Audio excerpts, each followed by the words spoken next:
안녕하세요. 한 주간 모두 평안하게 지내셨습니까? 몇 주 동안 미국의 대부분의 지역에 연이은 폭설이 내려서 많은 피해가 있었습니다. 특히 텍사스주는 원래 겨울에도 따뜻한 지역인데 이번에는 섭씨로 영하 10도 이하로 내려갔고, 또 폭설이 와서 많은 사망자도 있었고, 또 전기와 가스 공급에도 심각한 문제가 발생했었습니다. 전기요금이 엄청나게 많이 나온 것도 있었는데 모두가 다 그렇게 나온 것이 아니라 전기 공급 회사마다 요금 방식이 달라서 생긴 그런 문제였습니다. 뉴욕의 경우에는 이보다 더 심한 추위라든지 폭설에도 그렇게 큰 문제 없이 지나가는 걸 볼 수 있는데, 아무래도 미국 남부에는 이런 추위와 폭설에 대한 경험이나 대비가 부족해서 그렇다고 볼 수 있을 것 같습니다. 아무튼 코로나 바이러스의 문제도 그렇고, 기후 변화도 그렇고, 또 AI와 같은 기술 발달도 그렇고, 앞으로 무슨 일이 일어날지 예측하기 어려운 시대에 살고 있습니다. 그래서 우리에게는 상호 존중과 상호 협력이 더욱더 중요해진 이야기가 아닌가, 그런 생각을 해볼 수 있습니다. 그리고 지난 수요일이 재수요일이었고 이제 사순절이 시작되었습니다. 주님과의 관계 속에서 우리 자신을 잘 돌아볼 수 있는 그런 기간이 되었으면 합니다. 오늘 주일 예배를 드리지 못하신 분들이나 함께 하나님의 말씀 묵상하기를 원하시는 분들께 이 영상이 도움이 되기를 바랍니다. 사도신경으로 신앙을 고백하겠습니다. 나는 전능하신 아버지 하나님, 천지의 창조주를 믿습니다. 나는 그의 유일하신 아들 우리 주 예수 그리스도를 믿습니다. 그는 성령으로 잉태되어 동정녀 마리아에게서 나시고 본디오 빌라도에게 고난을 받아 십자가에 못 박혀 죽으시고 장사된 지 사흘 만에 죽은 자 가운데서 다시 살아나셨으며 하늘에 오르시어 전능하신 아버지 하나님 우편에 앉아 계시다가 거기로부터 살아있는 자와 죽은 자를 심판하러 오십니다. 나는 성령을 믿으며 거룩한 공교회와 성도의 교제와 죄를 용서받는 것과 몸의 부활과 영생을 믿습니다. 아멘. 오늘 함께 나눌 하나님 말씀은 호세아 6장 1절에서 6절 말씀입니다. 이제 주님께로 돌아가자. 주님께서 우리를 찢으셨으나 다시 싸매어 주시고 우리에게 상처를 내셨으나 다시 아물게 하신다. 이틀 뒤에 우리를 다시 살려주시고 사흘 만에 우리를 다시 일으켜 세우실 것이니 우리가 주님 앞에서 살 것이다. 우리가 주님을 알자. 애써 주님을 알자. 새벽마다 여명이 오듯이 주님께서도 그처럼 어김없이 오시고 해마다 쏟아지는 가을비처럼 오시고 땅을 적시는 봄비처럼 오신다. 에브라임아, 내가 너를 어떻게 하면 좋겠느냐? 유다야, 내가 너를 어떻게 하면 좋겠느냐? 나를 사랑한 너희의 마음은 아침 안개와 같고 덧없이 사라지는 이슬과 같구나. 그래서 내가 예언자들을 보내어 너희를 산산조각 나게 하였으며 나의 입에서 나오는 모든 말로 너희를 죽였고 나의 심판이 너희 위에서 번개처럼 빛났다. 내가 바라는 것은 변함없는 사랑이지 제사가 아니다. 불살라 바치는 제사보다는 너희가 나 하나님을 알기를 더 바란다. 아멘. 오늘 말씀의 제목은 하나님께서 원하시는 회개입니다. 한국에서 70년, 80년대나 그 이전에 초중고학교를 다니는 사람들은 그 시절에 무슨 운동 이런 것들을 많이 했던 것을 기억할 수 있을 것입니다. 짤막한 표나 운동의 제목이 적힌 그 리본을 달고 다녔었죠. 그 문방구에 가면 그거 하나에 얼마 주고 사가지고 그걸 이제 사다가 달고 다녔었습니다. 그런 무슨 운동 이런 것은 혼자가 아니라 많은 사람들이 함께 해야 효과가 있는 것이 대부분이었죠. 그래서 많은 사람들이 같은 시기에 함께 하게 하든지 아니면 국가적으로 온 국민이 동참하는 무슨 운동을 하려고 할 때는 그 사람들 눈에 띄도록 포스터 붙이고 리본도 달고 노래도 만들어서 배워서 부르게 하고 모여서 구호를 외치고 그랬던 것입니다. 리본에 쥐를 잡자 이런 걸 달고 다니면 쥐잡기 운동을 했잖아요. 그러면 사람들이 어느 시점부터 무슨 고양이도 아닌데 쥐만 보면은 자기도 모르게 쥐를 잡으려는 행동을 이제 하는 것입니다. 저보다 더 이전 세대에서는 쥐꼬리를 학교에 그 증거품으로 가져간 적이 있다고 그래요. 그래서 쥐를 보면 비명 지르고 도망갈 그런 여학생도 그런 운동을 경험하고 나면 그 쥐만 보면은 아유 저 쥐꼬리 잘라야 하는데 이런 생각을 하게 되었다고 하는 이야기를 들었습니다.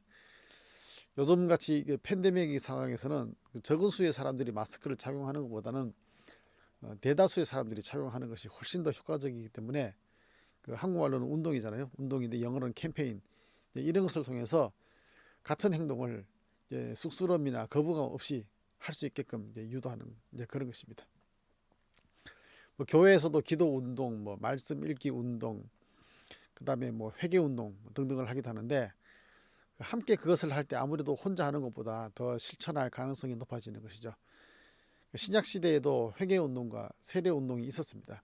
사람들이 세례 요한에게 몰려가서 회개하고 세례를 받는 그런 운동을 하고 있었습니다. 그때 예수님께서도 그 운동에 동참하셨죠. 왜냐하면 회개하고 세례를 받는 운동은 결국 하나님 나라에 이르도록 하는 그런 방향을 잡아주기 때문에 주님께서도 동참하셨던 것입니다.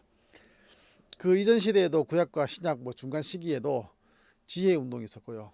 또 그 이전에 또 에스라 시대에는 뭐 성경 공부와 또 회개 운동이 있었고, 또 민족적인 위기를 겪은 후에는 신앙 갱신 운동, 뭐 절기 지키기 운동, 예배 회복 운동, 성전 재건 운동, 등등 성경에도 운동이라고 이름 붙일 만한 그런 많은 사람들이 동참이 필요했던 그런 일들이 있었습니다.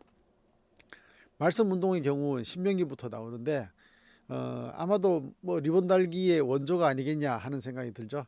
뭐 이마에 붙이고 팔에 두르고 또 들어가고 나가고 하는 그 문지방에도 붙여두고, 그래서 말씀을 외우고 기억하고 생각하게 했죠. 이스라엘 사람 모두가 그렇게 할 수 있도록 그렇게 하셨던 것입니다. 보통 신앙적인 운동들은 이게 성경 말씀을 깊이 묵상하고 연구하는 데서 시작합니다. 성경 말씀을 읽고 연구하는 가운데 하나님의 뜻이 과연 무엇인가, 하나님은 어떤 분이신가, 또 우리는 어떻게 살아야 하나님께서 원하시고 기뻐하시는 삶을 살아갈 수 있는가, 이 등등에 대해서 생각하고 답을 찾고, 또 그와 동시에 자기 자신을 돌아보면서 자신의 삶을 돌이키고 잘못된 삶의 태도, 습관에 대해 반성하고 뉘우치고 삶의 변화를 주고 새롭게 되기 위해서 노력하는 것, 뭐 이런 것들이 일어나는 것이죠. 보통 이런 것들을 이제 회개 운동이라고 이제 하는 것입니다. 자, 그런데 오늘 읽은 호세아 6장도 그렇게 회개 운동하는 것처럼 보이죠. 그런데 요즘 성경에 나온 성경에 보면은 그 제목이 백성들의 불성실한 회개라고 붙어 있습니다. 문제가 되는 부분이 1절에서 3절 이 부분인데요. 이 부분이 어떻게 보면은 이스라엘 백성들이 정신을 차리고 하나님께로 돌아가는 것 같은 그런 훌륭한 내용으로 보인다는 것이죠. 그래서 저는 이 부분을 이스라엘 백성들의 회개 운동이 일어날 그런 것을 선지자가 말씀하고 있는 것으로 그렇게 얘기했던 것입니다. 근데 요즘은 그것을 앞뒤 문맥으로 다시 이제 해석을 하면서 그것이 말로만 하는 회개였구나, 이런 걸 알게 되는 겁니다. 그래서 여기에다가 그냥 회개 운동이 아니고 불성실한 회개라는 이 제목을 붙이게 되었던 것입니다. 근데 4절부터는 그러한 불성실한 회개에 대하여서 선지자가 그 하나님의 답답한 심정을 이야기하면서 이스라엘 백성들이 말로는 회개라고 하면서 사악한 일을 저지르고 있다고 이렇게 말씀하고 있습니다. 근데 이스라엘 백성들이 행한 그 사악한 일들은 그 우발적인 실수가 아니라 계획적으로 벌이고 있는 것들이었다는 것입니다. 그래서 7절에 보면은 아담처럼 언약을 어기고 라고 이렇게 말씀을 하고 있어요. 그래서 아담이 어떤 식으로 언약을 어겼다는 것일까요?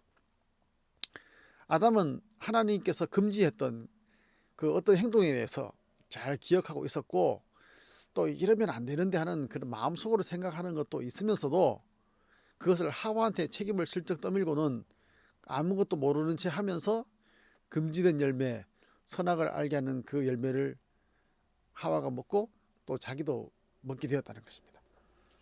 이것은 불가항력적인 그런 잘못도 아니고 우발적인 사고도 아니죠. 전혀 인지 못한 사건도 아니라 아담의 마음에서부터 생각한, 어떻게 보면은 교활하게 계획한 그런 범죄 행위였다고 이제 볼 수 있는 것입니다. 그 호세아 6장 1절에서 3절에 나오는 이스라엘 백성들의 불성실한 회개는 바로 이러한 범죄 행위를 집단적으로 합리화하고 있는 모습이라고 할 수 있습니다. 그래서 그러니까 이거는 개인의 어떤 불성실한 회개가 아니라 불성실한 회개 운동이 되어버린 그런 상황인 것입니다. 겉으로는 회개하는 것처럼 말하고 겉으로는 하나님이 얼마나 사랑이 많은가 이야기하지만 그것은 다 계획적으로 교묘히 자신들의 사악한 모습을 감추려는 행위일 뿐이라는 것입니다. 아마도 이스라엘 백성들은 그러한 행위를 예배의 행위를 했던 것 같습니다. 그래서 6절에 내가 바라는 것은 변함없는 사랑이지 제사가 아니다. 불살라 바치는 제사, 그러니까 번제보다는 너희가 나 하나님을 알기를 더 바란다. 이렇게 말씀하고 있는 것입니다. 선지자는 이러한 불성실한 회개를 하는 백성들을 보며 속이 답답하여 견딜 수 없어 하시는 그런 하나님의 마음을 강하게 표현하고 있습니다. 내가 너에게 어떻게 하랴? 내가 너에게 어떻게 하랴? 이 하나님의 답답한 심정이죠. 기도하면서 용서하여 주옵소서 하고 이렇게 말로만 하는 그 회개라는 것은 불성실한 회개죠. 불성실한 회개 기도가 되는 것입니다. 이 이런 불성실한 회개는 삶의 변화도 없고 아무런 죄사함의 능력도 없는 그런 회개입니다. 불성실한 회개는 회개했다고 생각할 뿐이지 사실은 회개가 아닌 것이죠. 고린도전서 4장 20절에 보면은 하나님의 나라는 말에 있지 아니하고 오직 능력이 있습니다. 이렇게 말씀했습니다. 그리스도인의 죄 사함 받은 삶이라는 것, 구원받은 삶, 하나님 나라의 삶이라는 것은 말을 잘하는 데 있지 않고 하나님의 말씀을 실천하는 그런 삶 가운데 있다는 것입니다. 여기서 말이라고 하는 것은 교만한 자들의 말이며 하나님의 자비하심과 인자하심과 사랑하심을 교묘하게 이용하고자 하는 그런 말이라는 것입니다. 신실한 믿음의 사람들은 말도 잘하고, 즉 바람직한 말, 건전한 말, 하나님을 경외하는 가운데 하는 말, 겸손한 말, 하나님의 뜻을 나타내는 말, 이런 말도 잘해야 하고 또 그 말에 대한 성실함으로 행함도 있어야 한다는 것입니다. 마태복음 23장에 예수님께서 심하게 책망하는 그 서기관들과 바리새인들은 말은 잘하는데 행함이 없는 자들이라고 이렇게 이야기하고 있습니다. 그래서 예수님께서 그러므로 무엇이든지 그들이 말하는 바는 행하고 그들이 하는 행위는 본받지 말라. 그들은 말만 하고 행하지 아니한다. 이렇게 말씀하셨던 것입니다. 그들의 행위는 말로만 하는 것으로 그쳐버리는 것이죠. 그렇게 말로만 하는 것은 사람들이 쉽게 따라갈 할 수 있는 것입니다. 그래서 이것이 마치 누룩과 같이 그런 말로만 하는 그런 행위는 쉽게 사람들에게 번져나가 버리고 마는 것이라는 거죠. 그래서 그거는 말하자면 말로만 하기 운동, 실천이라든지 이런 게 아니라 말로만 하기 운동이 이렇게 되어버리고 마는 것이죠. 예수님은 그러한 행위를 본받지 말라고 이제 말씀하셨습니다. 왜냐하면 그렇게 말로만 하는 행위는 교만한 행위가 되는 것이죠. 그런 결국은 주님으로부터 심하게 책망받을 행위이기 때문이죠. 그래서 오늘 이런 말씀에서도 보면은 선지자를 통하여서 어떻게 책망을 하는가 아주 무서운 말씀으로 나타내고 있습니다. 그래서 우리는 우리의 신앙적 삶이 불성실한 회개 운동이나 말로만 하기 운동이 되지 않고 하나님께서 원하시는 그런 회개 운동이 되기 위해서는 호세아 6장 6절 말씀에 대해서 깊이 생각을 해봐야 합니다. 내가 바라는 것은 변함없는 사랑이지 제사가 아니다. 불살라 바치는 제사보다는 너희가 나 하나님을 알기를 더 바란다. 이런 하나님의 마음을 우리가 알아야겠습니다. 이 말씀에는 겉으로 볼 때는 차이가 없어 보일 수 있지만은 근본적으로는 서로 다른 그 두 개념이 대립하고 있습니다.